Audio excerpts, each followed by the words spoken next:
बिस्मिल्लाहिर्रहमानिर्रहीम। अस्सलामु अलैकुम वरहमतुल्लाहि वबरकातुहू। नाजरीन, मैं उम्मीद करता हूँ आप सब हज़रात खैरियत से होंगे और ठीक ठाक होंगे। दोस्तों, इस हिंदू बूढ़े ने डॉक्टर जाकिर नायक साहब से कहा कि डॉक्टर साहब, आप तो कहते हैं कि जो बंदा इस्लाम लाता है तो अल्लाह ताला उसके सारे गुनाहों को मुआफ़ फरमा देता है, लेकिन मेरा कहना है कि अल्लाह ताला ने सबको बनाया, हिंदुओं को भी बनाया, मुसलमानों को भी बनाया। जब सबका मालिक एक है तो ये कौन सा अल्लाह ताला का इंसाफ है कि किसी को किस नज़र से देखता है, किसी को किस नज़र से देखता है। हिंदुओं को जहन्नम में डालेगा, मुसलमानों को मुआफ़ फरमा देगा। ये ऊपर वाले का कौन सा कानून है? ये उस हिंदू बूढ़े का सवाल था। तो आइए इस वीडियो के अंदर देखते हैं कि डॉक्टर जाकिर नायक साहब ने इस सवाल के मुताल्लिक क्या जवाब दिया है। सवाल और जवाब दोनों ही बहुत ज़रूरी हैं, तो इस वीडियो को आखिर तक ज़रूर देखिएगा। तो आइए चलते हैं वीडियो की तरफ। मेरा नाम मुकुंद दवे है, बेरोजगार हूँ। आपने बोला है कि जो इस्लाम कबूल करता है उसके हज़ारों गुनाह माफ़ हो जाता है, मगर मेरे हिसाब से सबका मालिक एक है, और एक मालिक होते हुए किसको ये नज़र से देखता है और किसको वो नज़र से देखता है।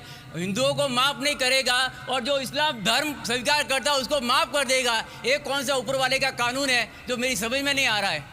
बहुत अच्छा सवाल, बहुत अच्छा सवाल। मालिक एक तो सारे इंसानों के लिए अदल भी एक होता है। बहुत अच्छा सवाल, बहुत अहम सवाल।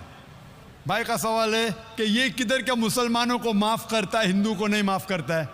मैंने आपसे कहा कि जो इंसान नाम का मुसलमान है, उसका नाम मोहम्मद अब्दुल्ला जाकिर है, तो वो काफ़ी नहीं जन्नत में जाने के लिए।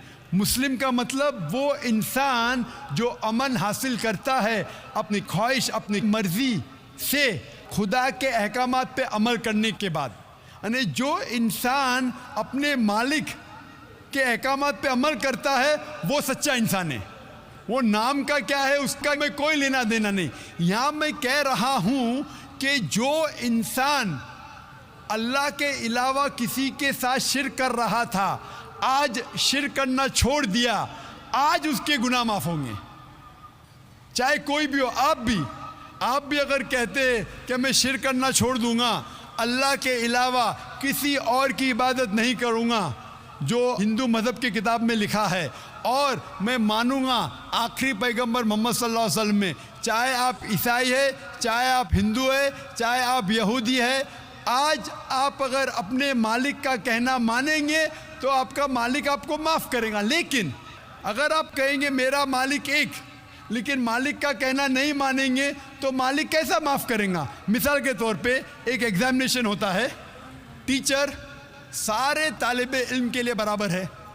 टीचर एक साल के लिए सारे तालिबे इल्म, सारे स्टूडेंट्स को सिखाता है, बराबर।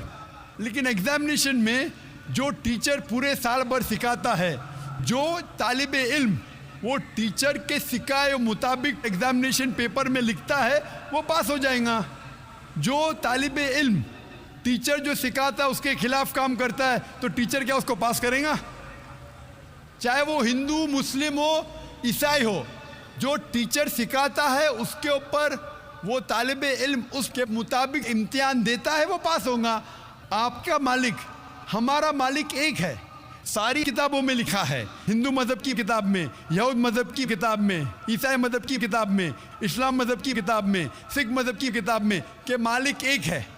मालिक के अलावा किसी की इबादत नहीं करना चाहिए, खुदा के अलावा किसी की इबादत नहीं करना चाहिए। कल मैंने फरमाया था कि उस खुदा की कोई प्रतिमा नहीं, कोई अक्स नहीं, कोई फ़ोटोग्राफ नहीं, कोई पिक्चर नहीं, कोई बुत नहीं, कोई मूर्ति नहीं। फिर अगर आप मूर्ति देंगे तो आप मालिक का कहना नहीं मान रहे। तो अगर आप मालिक का कहना मानेंगे, आपका नाम कुछ भी हो, मोहन हो, कुछ भी हो, शंकर हो या अब्दुल्ला हो, अगर आप मालिक का कहना मानेंगे तो आप सचमुच उस मालिक के बंदे हैं। अगर आप मालिक का कहना मानेंगे तो आपके गुनाह माफ़ हो जाएंगे। तो ये अरबी में कह रहा हूँ कि मुस्लिम तो लोग को ये लफ्ज़ से नफ़रत है। अगर नफ़रत है तो मैं मुस्लिम लफ्ज़ को निकालता हूँ। मैं ये कहता हूँ जो भी इंसान अपने मालिक का कहना मानता है उसे अरबी में कहते हैं मुस्लिम। लेकिन आपको मुस्लिम शब्द से नफ़रत है, मुस्लिम शब्द को निकाल दो। मैं ये कहूँगा जो खुदा के अहकामात पे अमल करता है, खुदा के कलमात पे अमल करता है, ये मानता है कि खुदा एक है, उसके अलावा किसी की पूजा नहीं करना चाहिए, वो इंसान के गुनाह वो मालिक माफ़ करेगा। आप अगर मानेंगे खुदाई के, आप मानते खुदाई के, आप मानते खुदा के अलावा किसी और को पूछना नहीं चाहिए, मानते? हाँ क्या नहीं मानते? आप मानते बुत परस्ती गलत है, आप मानते कि मूर्ति पूजा गलत है, आप मानते कि आखिरी पैगंबर मोहम्मद सल्लल्लाहु अलैहि वसल्लम है? नहीं मानते। बोलते हैं जैसे शिव शंकर को पैगंबर बोलते हैं, जैसे साईं बाबा को ये सब जो पैगंबर हो गए, ये हर फरिश्ते ऐसे ऐसे आते गए। आपने मेरी 15 तारीख की तकरीर सुनी? मैंने नहीं सुना। मोहम्मद सल्लल्लाहु अलैहि वसल्लम का जिक्र मुख्तलिफ मजहबी किताबों में। आप कैसेट लीजिए, मेरी तकरीर है मोहम्मद सल्लल्लाहु अलैहि वसल्लम का जिक्र मुख्तलिफ मजहबी किताबों में। इसमें मैंने साबित किया हूँ कि मजहबी किताब बदलने के बावजूद सब मजहबी किताब में लिखा है कि आखिरी पैगंबर आने वाले हैं। उस आखिरी पैगंबर का नाम है मोहम्मद सल्लल्लाहु अलैहि वसल्लम। आप हिंदू मजहब से ताल्लुक़ रखते? हिंदू मजहब की किताब में लिखा है, भविष्य पुराना पर्व 3 खंड 3 अध्याय 3 श्लोका 5 से 8 में लिखा है भविष्यवाणी मोहम्मद सल्लल्लाहु अलैहि वसल्लम की। आप पढ़ेंगे भविष्य पुराना पर्व 3 खंड 3 अध्याय 3 श्लोका 10 से 27 में मोहम्मद सल्लल्लाहु अलैहि वसल्लम का जिक्र है। आप कुंटब सुक्ता पढ़िए, अथर्वा वेद में लिखा है, किताब number 20 him number 127 shloka number 1 से 14 में लिखा है मोहम्मद सल्लल्लाहु अलैहि वसल्लम के बारे में। आप पढ़िए अथर्वा वेद किताब नंबर 20 अध्याय नंबर 21 श्लोका नंबर 6 और 7 में मोहम्मद सल्लल्लाहु अलैहि वसल्लम का जिक्र है। मोहम्मद सल्लल्लाहु अलैहि वसल्लम का जिक्र है साम वेद में अहमद जैसा, साम वेद उत्तर चिक मंत्रा नंबर 1500 लिखा है। यजुर्वेद में अध्याय नंबर 31 श्लोका नंबर 18 में। आप पढ़ेंगे ऋग्वेद किताब नंबर 8 अध्याय नंबर 6 वर्ष नंबर 10 में। आप अगर पढ़ेंगे अथर्वा वेद किताब नंबर 8 अध्याय नंबर 5 श्लोका नंबर 16 में मोहम्मद सल्लल्लाहु अलैहि वसल्लम के बारे में अहमद लिखा है। अथर्वा वेद किताब नंबर 20 हिम नंबर 126 वर्ष नंबर 14 में कई जगह लिखा है नारा शंसा।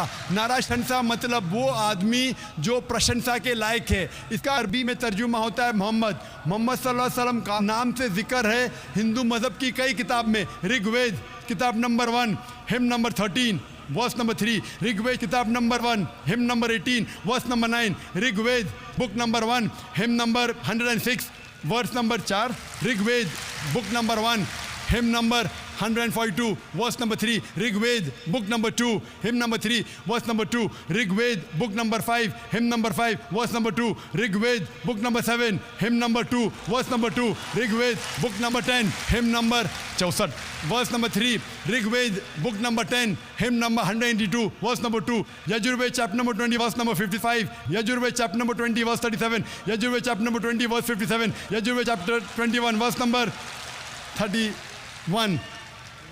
मैं सिर्फ हवाले दे सकता हूँ आपकी किताबों में से सिर्फ घंटों तक जिसमें लिखा है मोहम्मद सल्लल्लाहु अलैहि वसल्लम आखिरी पैगंबर है। आज जो इस्लाम कबूल कर रहे हैं उनको ये समझाओ कि इस्लाम धर्म क्या है। उनको वो समझ में, मेरे भी समझ में नहीं आ रहा था इस्लाम बोलते किसको है। आपने कहा कि जो लोग इस्लाम कबूल कर रहे हो उन्हें समझाओ इस्लाम धर्म क्या है। आप नहीं समझे, वो लोग समझे इसलिए तो इस्लाम कबूल किए। आप भी समझेंगे तो आप भी कबूल करेंगे। ये 10 रोज़ा कॉन्फ्रेंस जो था, हमारा मकसद था बताने के लिए सारे इंसानों को इस्लाम क्या है। ये मीडिया जो इस्लाम को पेश कर रही है ये तोड़ मड़ोड़ के पेश कर रही है। हमारा मकसद ही था बताने के लिए सारे इंसानों को इस्लाम क्या है। अगर आप इस्लाम को नहीं अब तक जाने तो बेशक कबूल मत करो। जब भी पहचान लेंगे इस्लाम को तो इंशाअल्लाह आप भी शहादत देंगे। मेरी दुआ है अल्लाह सुब्हानहू व तआला से, उस मालिक से कि आपको हिदायत दे कि आप ये माने कि अल्लाह एक है, अल्लाह के अलावा कोई माबूद नहीं और मोहम्मद सल्लल्लाहु अलैहि वसल्लम आखिरी पैगंबर है। मैं कहूँगा वॉलंटियर से कि आपको मेरी DVD दे मोहम्मद सल्लल्लाहु अलैहि वसल्लम का जिक्र मुख्तलिफ मजहबी किताबों में, उसमें सारे हवाले हैं और एक खुसूसन तकरीर है मोहम्मद सल्लल्लाहु अलैहि वसल्लम का जिक्र हिंदू मजहबी किताब में, सिर्फ हिंदू मजहब में। आप उसको देखो और इंशाअल्लाह आप इस बात को तस्लीम करेंगे आज नहीं तो कल कि अल्लाह एक है, उसके अलावा कोई माबूद नहीं और मोहम्मद सल्लल्लाहु अलैहि वसल्लम आखिरी पैगंबर है। तो दोस्तों ये थी डॉक्टर जाकिर नाइक साहब की आज की वीडियो, जिस पे आप देख रहे थे कि डॉक्टर जाकिर नाइक साहब ने उस हिंदू बूढ़े को किस तरह का जवाब दिया है। इसी तरह की हर आने वाली नई वीडियो देखने के लिए हमारे चैनल को सब्सक्राइब करें, वीडियो को लाइक करें और घंटी के बटन को दबा दें ताकि हर आने वाली सवालात जवाबात की वीडियो आप हजरात को बआसानी से मिल सके। तो दोस्तों मिलते हैं नेक्स्ट वीडियो में। फ़िलहाल के लिए दें अपने भाई को इजाज़त। अल्लाह हाफिज़।